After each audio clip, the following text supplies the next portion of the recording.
ಮಲೆಗೋಣ ನಮ್ಮ ಅಮ್ಮನಿಗೆ ಹುಷಾರಿಲ್ಲ, ಹಾಸ್ಪಿಟ್ಲಿಗೆ ಅಡ್ಮಿಟ್ ಮಾಡಿದ್ದೀವಿ. ಒಂದು 20,000 ರೂಪಾಯಿ ದುಡ್ಡಿದ್ರೆ ಕೊಡಿ ಅಣ್ಣ, ಒಂದು 2 ತಿಂಗಳು ಬಿಟ್ಟು ವಾಪಸ್ ಕೊಡ್ತೀನಿ.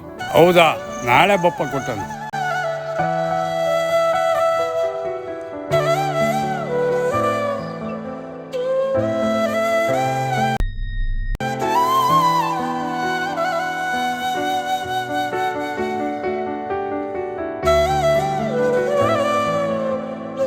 ಅಣ್ಣ ಇವತ್ತು ಕೊಡ್ತೀನಿ ಅಂದ್ರಲ್ಲ, ಕೊಡಿ ಅಣ್ಣ ದುಡ್ಡು. ಇವತ್ತು ಮಂಗಳವಾರ, ನಾನು ದುಡ್ಡು ಕೊಡಲ್ಲ, ನಾಳೆ ಬಪ್ಪ ಕೊಟ್ಟನು. ಸರಿ ಅಣ್ಣ.